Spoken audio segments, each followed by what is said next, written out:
सारे जगत अखिल मोहन करे जय जय रंगादि देवते राम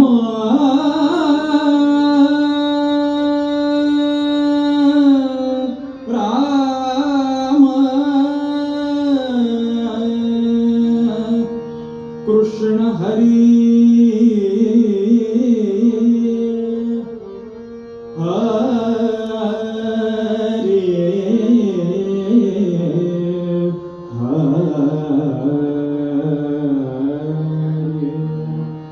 जय जय राम कृष्ण हरे राजा राम राम हरि जय जय राम कृष्ण हरे राजा राम जय जय जय जय राम कृष्ण हरे राजा राम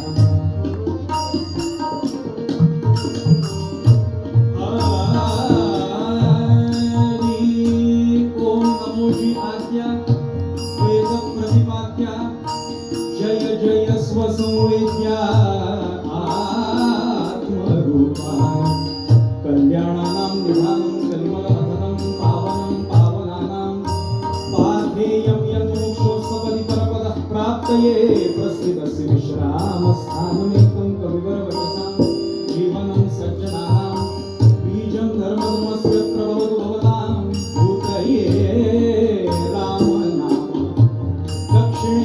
लक्ष्मणो यस्य वामे तु जनकात्मजा पुरतो मारुतिर्यस्य तं वन्दे रघुनन्दनं धरोनीपः वेषः मानवाचा जगी जन्मला अंजनी बाळसाचा जया शोभले नाम हे रामदास नमस्कार माझा तयांच्या पदास जय जय राम राजा राम जय जय राम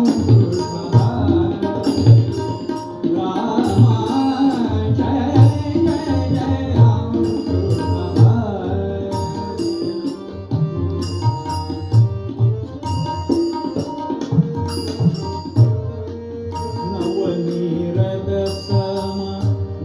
नवनीत प्रिय नवनीत सम नवनीत प्रिय नवनीत सम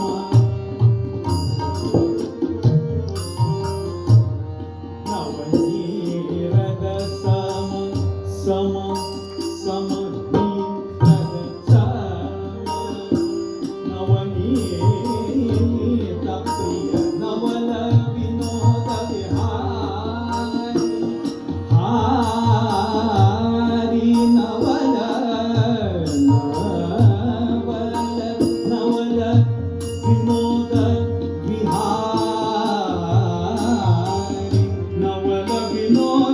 Hari Krishna Hari Jai Jai Jai Ram Krishna Hari Rama Jai Jai Ram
गोपालन रत गोवर्धन धर गोवर्धन धर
सीताराम चरणी लक्ष लागो, लक्ष लागो.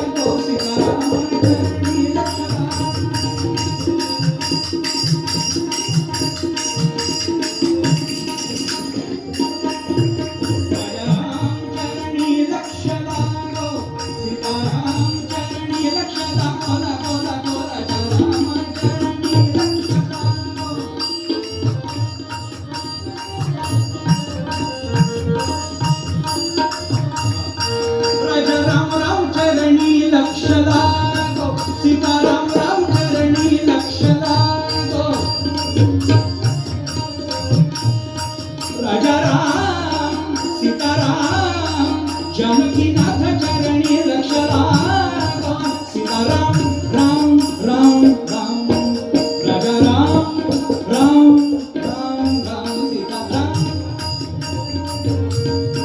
राजा राम चरणी लक्ष लागा सीताराम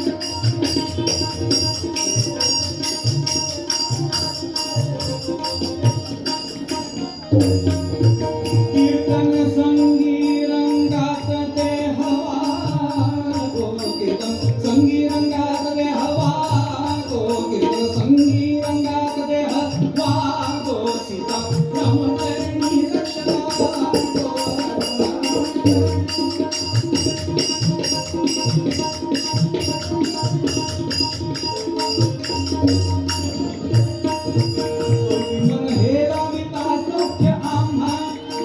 मन हे लाविता सौख्य आम्हा ओ सौखी मन हे लाविता सौख्य आम्हा स्वरूपी मन मन मन स्वरूपी मन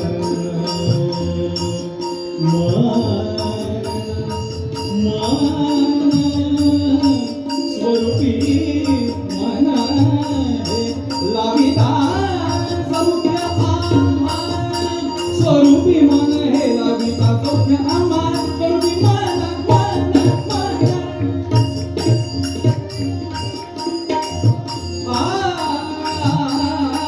काम क्रोधारी करता किमी कसा काम क्रोधारी कहो काम क्रोधारी कहो काम क्रोधारी करता किमी कसा रामचरणी रक्षणा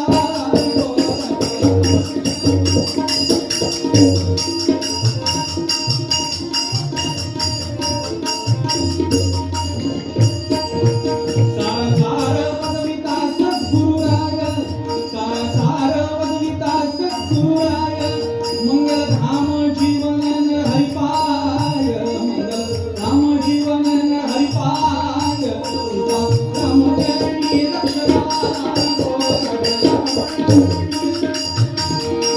कीर्तन संगी रंगात ते हवा कीर्तन संगी रामा संगी कृष्णा संगी दत्तात्रया चरणी संगी रंगात ते हवा सीता राम चरणी राम राम चरणी सीता राम चरणी जानकीनाथ चरणी रक्षणा चरणी रक्षणा चरणी रक्षणा बोला रामदास गुरु माझे आई मला ठाव द्यावा पायी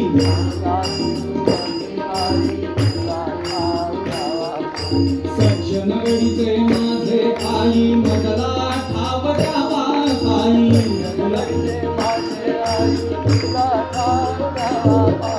सज्जन गडीचे माझे आई मजला ठाव द्यावा पायी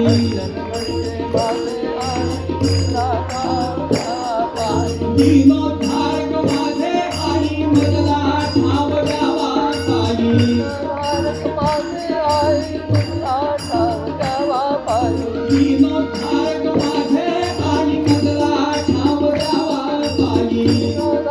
माझे आई मजला ठाव द्यावा पायी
अमरदास विठ्ठल श्री ज्ञानदेव तुकाराम पंढरीनाथ महाराज की जय अवधूत चिंतन श्री गुरुदेव दत्त श्रेष्ठ गंगाधर स्वामी महाराज की जय राष्ट्रगुरु श्री समर्थ रामदास स्वामी महाराज की नमः पार्वती पतये हर हर भगवान गोपाल कृष्ण महाराज की भारत माता की गो माता की आर्य सनातन वैदिक हिंदू धर्म की छत्रपती शिवाजी महाराज की देवर्षी नारद महाराज की समर्थ सद्गुरु श्री गजानन महाराज की जय जय रघुवीर समर्थ. सगळ्यांनी मोठ्यांदा म्हणा जय जय श्रीराम जय श्रीराम जय श्रीराम जय श्रीराम जय श्रीराम जय गजानन जय गजानन जय गजानन मंगलमूर्ती मोरया.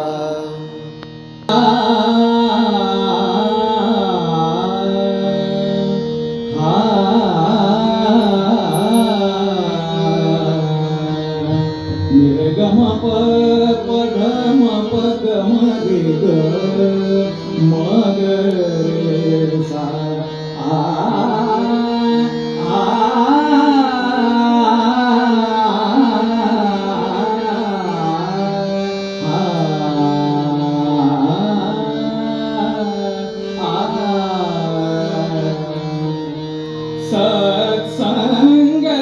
सत्संगतीचा महिमा कळेना सत्संगतीचा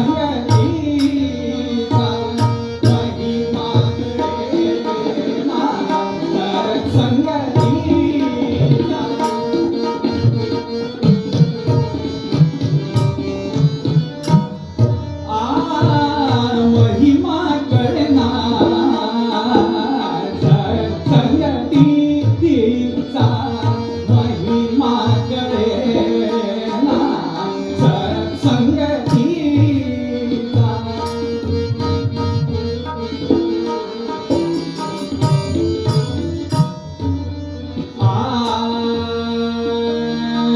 संगतीचा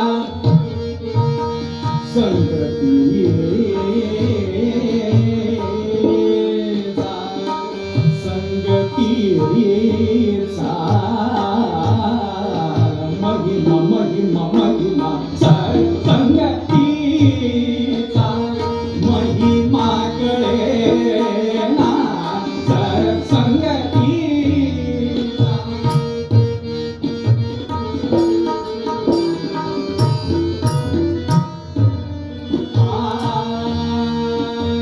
सत्संग कोठे रमल्या मिळेना सत्संग कोठे रमल्या मिळेना मिळेना सत्संगतीचा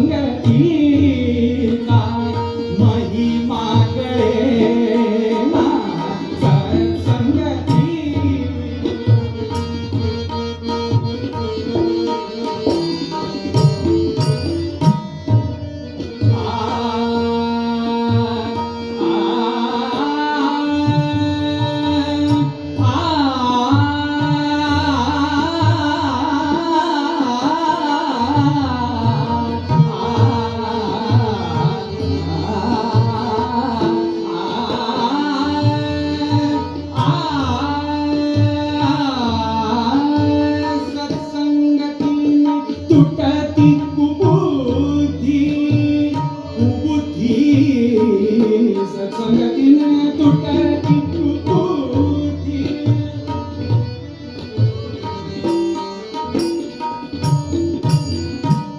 तुटती कुबुद्धी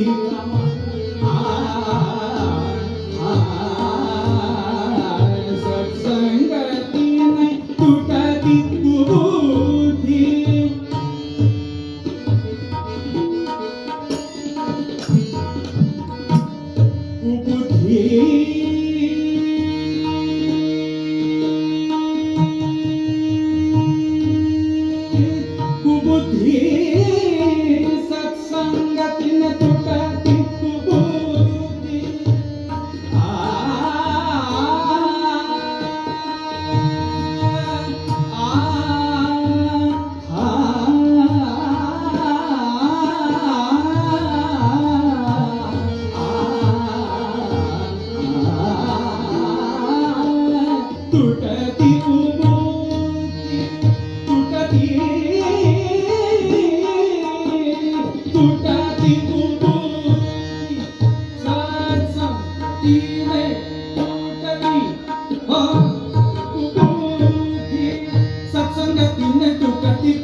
जय जय रघुवीर समर्थ समर्थ सद्गुरु श्री गजानन महाराज की जय। सर्व संपदां लोकाभिरामं श्रीरामं भूयो भूयो नमाम्यहम्। नमस्ते शारदे देवी सरस्वती मतिप्रदे वसत्वं मम जिह्वाग्रे सर्वविद्याप्रदा भव। इत्येषा वाङ्मयी पूजा श्रीमच्छङ्करपादयोः अर्पिता तेन देवेश प्रीयतां मे सदा शिवः। अनेन प्रीयतां देवो भगवान् जानकीपतिः श्रीरामचन्द्रः पूर्वेषाम् अस्माकं कुलदैवतं श्रोता वक्ता श्रीराम समर्थ श्रीराम समर्थ श्रीराम समर्थ। जय जय रघुवीर सर्वलीला दृढचालवारे गुरुदेव संतासि सदा नमारे। सत्कर्मयोगे वरदानवारे सर्वार्थी मंगलोदयारे। अवधूत चिंतन श्री गुरुदेव दत्त राजाधिराज श्री प्रभु रामचंद्र भगवान की जय। भगवान गोपाल कृष्ण महाराज की जय। समर्थ सद्गुरु श्री गजानन महाराज की जय जय रघुवीर महाराज यांच्या चरणी कीर्तन सेवा श्रवण करण्याकरता जमलेले सर्व उपस्थित परमेश्वर स्वरूप श्रोते सर्व जमलेल्या श्रोतेंनी मिळून महाराजांच्या अधिष्ठानाला इथूनच नमस्कार करायचा। कीर्तनावरती प्रेम असणारे आणि काही अध्यात्म श्रवण पदरामध्ये पडावं अशा हेतून सर्वजण जमलेले असे परमेश्वर स्वरूप श्रोते सर्व श्रोत्यांच्या चरणी नमस्कार। समर्थ रामदास स्वामी महाराज यांच्या चरणी नमस्कार करतो। आणि आयोजकांनी सांगितले समर्थ याचं कारण काल रात्री फोन आला जोशी काकांचा की असं आम्ही ते कीर्तन तुमचं ऐकलेलं होतं, तर तेच कीर्तन पुन्हा तसंच्या तसं युट्यूबवर ऐकलेलं बरं का, तसंच्या तसं होणार नाहीये। स्वतः कीर्तन करतोय ही भावनाच मुळी गेलेली पाहिजे। कारण एकनाथ महाराज म्हणायचे, मी न करे त्याची कथा तोची मुखी होय वक्ता, अरे तो माझा बलात्कारे बोलविता तरी मी काय बोलू। त्याने माझ्यावर समजा बलात्कार केला भगवंताने, कर कथा माझी, तरी सुद्धा मी बोलू शकत नाही त्याची कथा। जिथे वेदांनी मौन पाळलं तिथे तुमच्या आमच्या साध्या मुखाची काय कथा। त्यामुळे या श्लोकावरती निरूपण करणारे आणि सगळ्यात महत्वाचं कीर्तनाचा खरा श्रोता कोण, कीर्तनाचा खरा श्रोता त्यालाच म्हणतात आमचे गुरुजी म्हणतात की तीच कथा तेच निरूपण पुन्हा पुन्हा ऐकणं। बरं का, ऐकलेले होते अर्थात वक्त्यानं ती जबाबदारी घेऊन जायचं. पुन्हा समजा त्याच जागी कीर्तनाला जायचं असेल तर डायरीमध्ये आमच्या नोंद असते. आता इथं प्रथम आलो बरं का, पुन्हा कधी 5-10 वर्षांनी 15 वर्षांनी समजा परत समजा महाराजांच्या ठिकाणी योग आला तर जे आज सांगितले ते पुन्हा नाही बरं का. ही नोंद कीर्तनकाराने ठेवायची असते. पण जरी कीर्तनाचा खरा श्रोता कोण तर त्या जोशी काकांनी आणि 2-4 जे काही विश्वस्त आहेत त्यांनी ते कीर्तन ऐकलेलं आहे बरं का. पण तरी सुद्धा आज त्यांना ते ऐकायचंय असतो. परंतु तीच कथा कायम वारंवार ऐकून बरं का रोजची आनंद स्थळ जी आहे त्या कथेमधली ही वेगवेगळी असतात. आज जरी तुम्ही गजानन महाराजांचं एखादं आख्यान त्याच बुवाकडून ऐकलं आणि उद्या समजा सांगितलं तेच लावा तर आजचं आनंद स्थळ त्या आख्यानातलं वेगळं आणि उद्या वेगळं. फक्त जाणणारा तो श्रोता पाहिजे तर तो तिथे असा आहे असं मी आपल्याला सांगतो. या पद्धतीनं समर्थांचे अनेक वाङ्मय समर्थांचं प्रकाशित आहे. आपल्याला सगळ्यांना माहिती मुख्य म्हणजे श्रीमद ग्रंथराज दासबोध आत्माराम नावाचा शुद्ध तत्वज्ञान सांगणारा ग्रंथ समर्थांनी लिहिला की खरोखरीच आपल्याला जे जीवन प्राप्त झालंय ते कशा करताय तर अहम ब्रह्मास्मी अशा बुद्धीनं म्हणण्याकरता. आणि म्हणून आत्माराम हा असा शुद्ध ग्रंथ तत्वज्ञान सांगणारा असा लिहिला. त्यानंतर अगदी सुरुवात पाहिजे भक्तीची म्हणून श्री मनाचे श्लोक लिहिले 205 फलश्रुती 205 लिहिली आणि मनाचे श्लोक. आणि ह्याच्या व्यतिरिक्त सुद्धा म्हणजे गाथा आहेत समर्थांची 2-2.5 जास्तच अभंग असतील अशी समर्थांची गाथा प्रसिद्ध आहे. अनेक अभंग आहेत त्याच्यामध्ये. पण त्याच्यामध्ये अजून एक प्रकरण असं आहे समर्थांनी लिहिलेलं ते म्हणजे स्फुटश्लोक बरं का किंवा स्फुटकाव्य अशी 2 प्रकरणं त्याला नाव आहेत. तर स्फुटश्लोक आणि स्फुटकाव्य ह्याच्यामधला असणारा हा एक स्फुटश्लोक आहे लक्षात घ्या जो आपण निरूपणाकरता घेतलाय. बऱ्याच जणांना वाटेल समर्थांच्या ह्या असणाऱ्या भाषेच्या वैभवावरून की हा मनाच्या श्लोकातला आहे का. आता हा मनाच्या श्लोकातला नाही. जे नित्य पाठ आहेत ज्यांचे त्यांना लक्षात येईल की हा मनाच्या श्लोकातला श्लोक नाही. पण जो प्रथम ऐकणारा आहे बरं का त्यांच्याकरता हे नवीन सांगतो की स्फुटश्लोक आणि स्फुटकाव्य हे नावाचं समर्थांनी जे प्रकरण लिहिलं त्याच्यामधला असणारा बरेच आहेत स्फुटश्लोक बरेच आहेत आणि त्याच्यामधला असणारा हा एक श्लोक आहे सत्संगतीचा महिमा कळेना. एकदा शब्द ऐकून घ्या. सत्संगतीचा महिमा कळेना सत्संग कोठे भ्रमल्या किंवा श्रमल्या दोन्ही शब्द आहेत बरं का. इथं भ्रमल्या किंवा श्रमल्या मिळेना असा एकदा सत्संग प्राप्त झाला या जीवाला की काय होतं तर सत्संगतीने तुटती कुबुद्धी नाम अज्ञान निघून जातो बरं का. अज्ञान आणि ज्ञान हे आपल्याला सगळ्यांना माहिती आहे विषय. आपल्या जवळची असते ना ती माहिती बाहेरून जी आत घालायची ती माहिती आणि आतून जे उद्भवतं बरं का त्याला ज्ञान म्हणतात. ती अज्ञान निघून जातं आणि ज्ञानाची प्राप्ती होते. कुबुद्धी नाम अज्ञान आणि सत्संग झाल्या बहुकार्य सिद्धी. जय जय रघुवीर समर्थ. या पद्धतीने ह्या श्लोकावरती निरूपण करण्याचा चिंतन करण्याचा प्रयत्न करतो. मध्ये अनेक जण गेले. आपणही सत्संगतीमध्ये होत आत्ता. कोणाच्या सांगण्याप्रमाणे भगवान गोपाळकृष्णांनी उद्धवाला सांगितलं. भगवान गोपाळकृष्णांचं वय 125 आणि निजधामाला जायची तयारी झाली.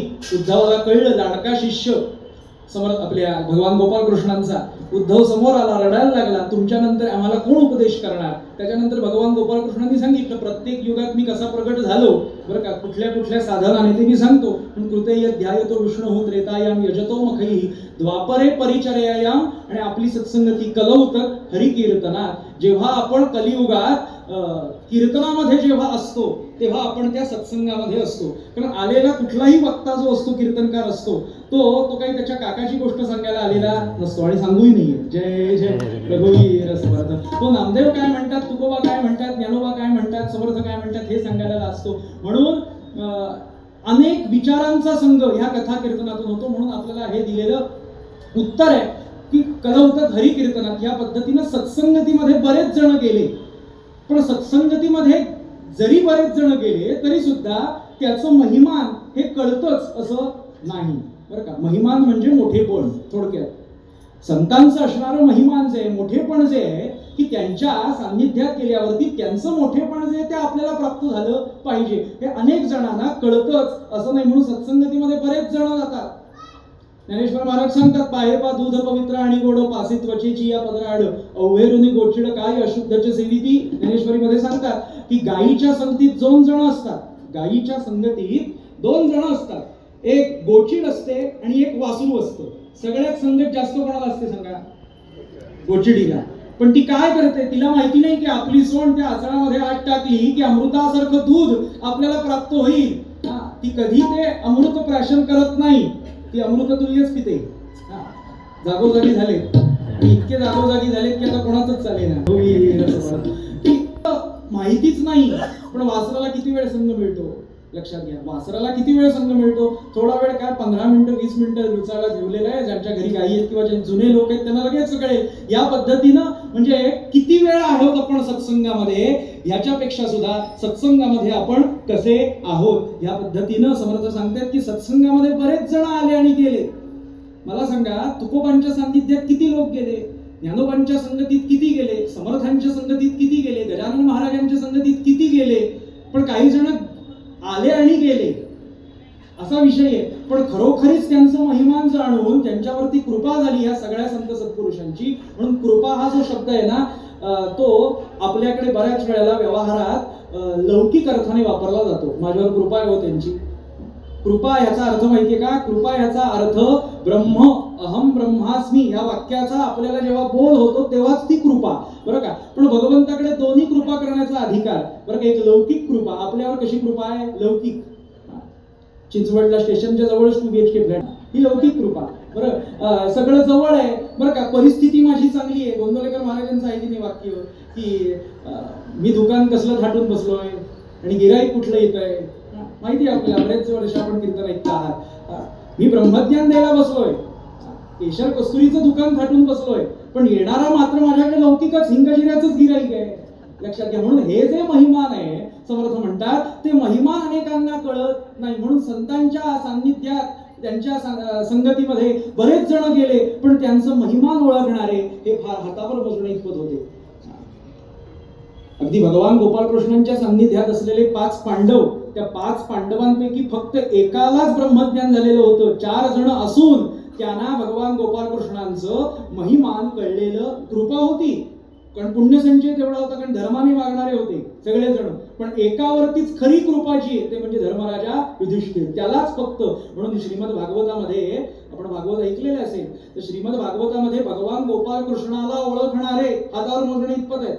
शांडिल्य महामुनी, त्यांचं जातक वर्तवलेले गर्ग महामुनी, नंतर देवव्रत म्हणजे भीष्माचार्य स्वतः, द्रोणाचार्य आणि हे असणारे युधिष्ठिर, धर्मराजा, असे हातावर मोजणे इतपतच की ते तत्व तू आहेस. म्हणजे तत्वमसी. तत्वमसी या वाक्याचा अर्थ काय, या ओळीचा अर्थ काय? ते तू आहेस. म्हणजे आत बसलेलं चैतन्य जे आहे ना गाभाऱ्यात, अगदी सोपं, आत बसलेलं जे चैतन्य ना गाभाऱ्यात, ते तत्व आणि मी दर्शन घेणारा वेगळा नाही. हे जेव्हा कळेल ना तेव्हा आपण मंदिरात येणार नाही. का?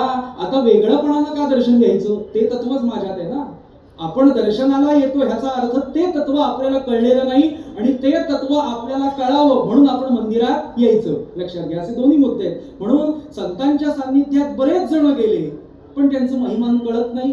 मग कोणी ह्या सत्संगतीमध्ये जावं. तर समर्थांच्या दासबोधामध्ये समर्थांनी दशक 5वा मंत्रांचा आणि त्याच्यामध्ये 7 प्रत्येक माहिती आहे आपल्याला. दशकामध्ये 10-10 समास आहेत, असे 200 समास आपल्याकडे आहेत. त्याच्यामध्ये 5वा दशक जो मंत्रांचा आहे त्याच्यामध्ये 7वा, 8वा, 9वा आणि 10वा हे जे समास आहेत ते 4 अवस्था समर्थांनी सांगितल्या. नीट काळजीपूर्वक आहे का? समर्थांनी 4 अवस्था सांगितल्या. या 4 अवस्थांमध्ये आपण कुठेही जरी असलो, आता आपण कुठल्या अवस्थेत आहोत हे मी आपल्याला सांगतो, पण ह्या 4 अवस्थांमध्ये आपण कुठेही जरी असलो तरी सुद्धा आपल्याला सत्संगतीमध्ये गेलं पाहिजे. त्याशिवाय आपल्याला त्यांचं महिमान कळणार नाही. 7वा समास, 8वा, 9वा आणि 10वा. 7वा समास बद्ध लक्षण श्रोते. 8वा बद्ध म्हणजे अज्ञानी, त्याला काही कळत नाही, परमार्थाविषयीची काहीही त्याला भावना नाही, अनुभव नाही, जाणीव नाही, काही, त्याला बद्ध म्हणतात. दुसरा 8वा जो समास आहे तो 8वा समास सांगितला समर्थांनी मुमुक्षु, 9वा साधक आणि 10वा सिद्ध, असे 4 अवस्था सांगितल्या.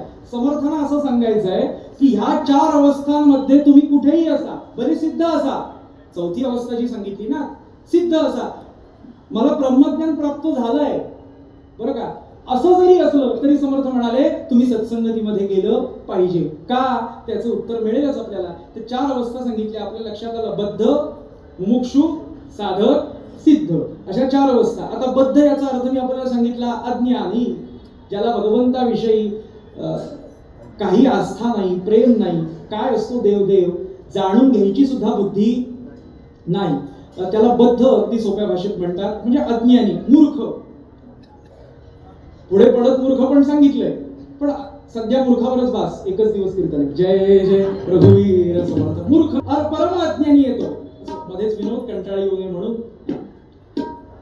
कीर्तनात आता ही निरूपण ऐकण्याची वेळ आहे. 10-11 नंतरची कीर्तन, आम्ही कोकणात जातो ना तिकडे, ती 10-11 नंतरची कीर्तन. कुठेही किती वेळ असो, डुलकी यायची असेल तर ती थांबत नाही. जय जय. पण डुलकी येऊ नये म्हणून थोडासा विनोद, आणि तो सुद्धा किती मर्यादित. विनोद अयुक्त कीर्तनी. मोरोपंत म्हणाले खरा विनोद नकोच कीर्तनात. गोंदवलेकर महाराज म्हणायचे विनोद नकोच कीर्तनात. पण तरी सुद्धा निरूपण जर असं जर वाटत असेल बोला तर थोडा विनोद लोणच्याच्या फोडी एवढा करावा. विनोद अयुक्त कीर्तनी किती तो असावा, तर निद्रा हरणार्थ नित्य लावावा. फक्त झोप उडावी या करता. असो उडाली ना हो म्हणा एकदा, असं पुढे म्हणजे पुढे जायला मोकळं. असो ह्या पद्धतीनं बद्ध म्हणजे बघा अज्ञानी. आणि सगळ्यात महत्वाचं ना, आपल्याला कळत नाहीये परमार्थात.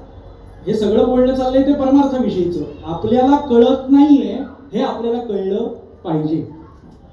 शब्दांचं हे नव्हे करायचे, वाक्यांचं हसण्याकरता नाही सांगत आहे, पण मला कळत नाहीये हे मला अगोदर कळलं पाहिजे. म्हणजे पुढच्या अवस्थेकडे आपल्याला जाता येतं, मुमुक्षुकडे वाटचाल करता येते. माणसाचं कसं आहे, आपल्यालाही सगळ्यांना माहितीये, माझ्या सकट सगळ्यांना माहितीये की मला कळत नाहीये. पण होती काय माहितीये का गंमत, मला कळत नाहीये हे कळतंय, पण मला त्यातलं किती कळतंय आणि किती कळत नाही हे कळत नाहीये. कळलं का? मला किती कळतंय परमार्थातलं आणि किती कळत नाहीये हे संतांच्या सान्निध्यात गेल्यावर त्याचं महिमा आपल्याला कळणार नाही. म्हणून मी अज्ञानी आहे, अगदी शास्त्रीय भाषा, मी अज्ञानी आहे ह्याचं ज्ञान मला अगोदर झालं पाहिजे. म्हणजे मी अज्ञानी आहे बरं का, असं प्रत्येक जीवाला ह्याचं ज्ञान झालं पाहिजे. आणि ह्याचं ज्ञान जेव्हा होतं की मी अज्ञानी आहे आणि आता भगवंताच्या कृपेशिवाय मला दुसरा तिसरा कुठला उपाय हा दिसत नाही, त्यामुळे कारण तो आनंद रूप आहे. एखाद्या जणांनी विचारलं की का भगवंताचं नाम घ्यायचं, भगवंताचं कीर्तन का करायचं, भगवंताच्या मंदिरात का यायचं, तर तो आनंद रूप आहे, ज्ञान रूप आहे. त्याच्याकडे आल्यावरती आनंद आपल्याला प्राप्त होणार आहे.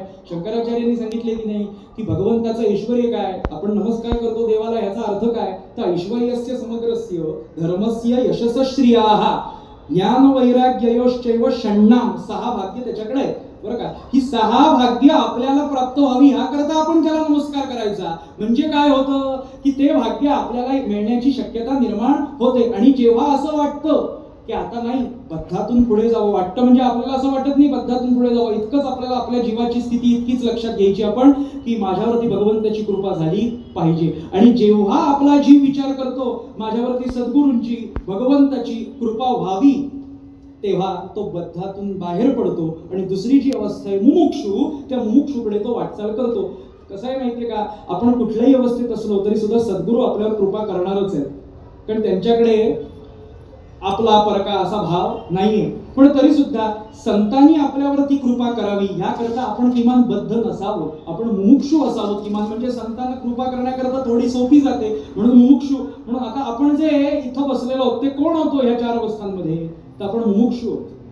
आपल्याला भगवंताची कृपा प्रत्येकाला पाहिजे, संतांची सद्गुरूंची. जे कुठले आपलं उपास्य देवत असेल, कोणी समर्थांना भजत असेल, कोणी अक्कलकोटच्या स्वामी समर्थांना भजत असेल, कोणी शेगावच्या गजानन महाराजांना भजत असेल शेगावला जाऊन, कोणी सज्जनगडला जात असेल, कोणी गोंदवलेला जात असेल. म्हणजे कुठल्या ना कुठल्या सद्गुरूंची कृपा आपल्याला प्रत्येकावरती हवी असं वाटतं. आणि जेव्हा हवी कृपा असं वाटतं तेव्हा ती अवस्था होते मुमुक्षु.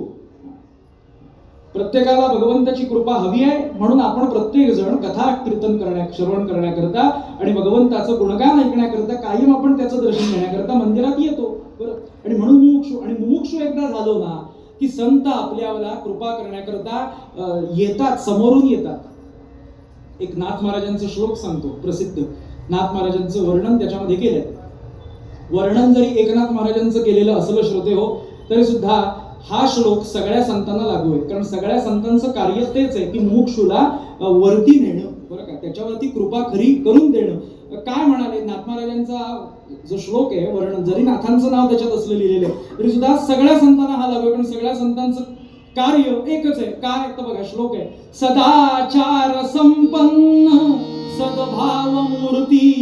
कसे एकनाथ महाराज वर्णन केलंय, सदाचार अर्थ सांगण्याची गरज नाही, इतकं सोपं आहे श्लोक. सदाचार संपन्न सद्भाव मूर्ती आणि शशीच्या परी शुभ्र ज्याची सुकीर्ती. आता आपल्याला जो शब्द हवाय तो ह्या श्लोकात आहे. मुमुक्षुस जो दावी सुश्रेय पंथा. काय म्हणाले? मुमुक्षुस जो दावी सुश्रेय पंथा आणि नमस्कार माझा तया एकनाथा. दत्त जनार्दन श्री एकनाथ महाराज की जय. जय रघुवीर. काय लिहिलंय? सदाचार संपन्न सद्भाव मूर्ती शशीच्या परी शुभ्र ज्याची सुकीर्ती मुमुक्षुस जो दावी. बद्धाला नाही म्हटलंय, बद्धास जो दावी असं नाही म्हटलंय. बद्धाला सुद्धा रत्नाकर नावाचा डाकू पद्मपुराणात कथा येते. वाल्याचा वाल्मिकी झाला बरं का. तो कोण होता? बद्ध होता. नारद महाराज काय त्याचं पुण्य असेल प्रारब्धाप्रमाणे त्याप्रमाणे नारद महाराज समोर आले. 7 रांजण भरलेले होते. आपल्या सगळ्यांना कथा माहिती आहे. नारद महाराजांना त्याने बद्ध केलं, बांधून ठेवलं दोरीनं एका झाडाला. आणि नारद महाराज ह्याच्यावर कृपा व्हावी म्हणून बद्ध झाले. नारद महाराज बद्ध होण्यातले नाही, पण ह्याच्यावर कृपा करायची आहे. प्रश्न विचारला नाही, हे ते सगळं करतोय. एकदा कुटुंबाला विचार जाऊन कथा आपल्याला कथाला रंगवायची नाही.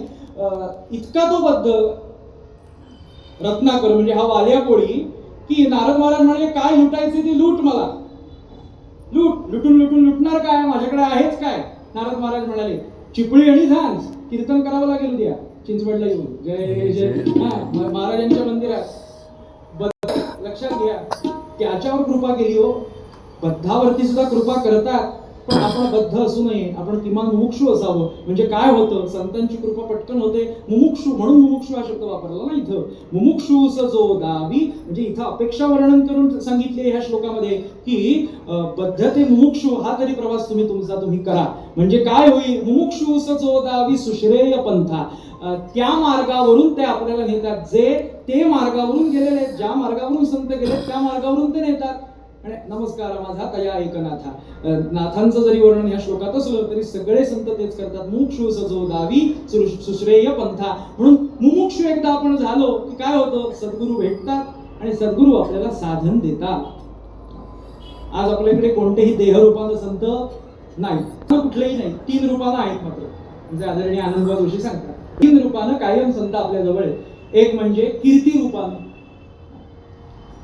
गजानन महाराजांच्या शेगावला असेल, गोंदवलेला असेल, सज्जनगडला आजपासून उत्सव सुरू झाला सज्जनगडला, तर इतकी गर्दी असते उत्सवाला. ते असताना किती असते गर्दी? ते असताना किती गर्दी असेल? मला आपल्याला एवढंच सांगायचं आहे, कीर्ती रूपानं आहे संत आपल्याजवळ. दुसरं समाधी रूपानं आहे. वाटलं डोकं टेकवावं जाऊ शकतो बरं का. तिसरं ग्रंथ रूपानं आहे. वाटलं समर्थांना बघायचंय हो, दासबोध उघडा. बघायचंय गजानन महाराजांना, दासगणू महाराजांचा ग्रंथ उघडा, गजानन विजय ग्रंथ. गोंदवलेकर महाराजांना बघायचंय, रोजची प्रवचनं उघडा. रोज महाराज प्रवचनात दिसतील आपल्याला. ते एक एक ओळीत प्राण आहे श्रोते हो. मला आपल्याला एवढंच सांगायचंय की कीर्ती रूपानं, समाधी रूपाने, ग्रंथ रूपानं संत आपल्याजवळ आहेत.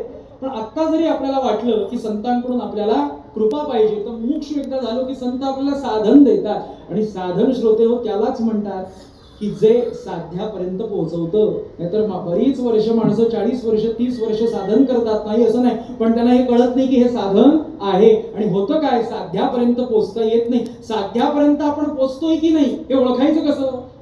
सगळेजण आपण साधन करतोय. कोणी श्रीराम जय राम जय जय राम म्हणतोय, कोणी दिगंबरा दिगंबरा म्हणतोय, कोणी ओम नमो भगवते वासुदेवाय म्हणतोय, कोणी ओम ग्राम दत्तात्रय नमः म्हणतोय, कोणी शनीचा जप करतोय, कोणी अमुक करतोय, कोणी गणगण गणात होते म्हणतोय. पण आपण साध्यापर्यंत पोहोचलोय की नाही किंवा त्या मार्गावर आहोत की नाही हे कसं ओळखायचं? तर भगवंताची असणारी प्रचिती. आपण चाललेली जी आपली सेवा आहे, साधन आहे, जेव्हा आपल्याला भगवंत काहीतरी प्रचिती दृष्टांत देतो तेव्हा आपल्याला लक्षात येतं की आपलं साधन. आणि इथे प्रत्येकाला दृष्टांत प्रचिती झालेली आहे भगवंताची, म्हणून आपण आलेलो.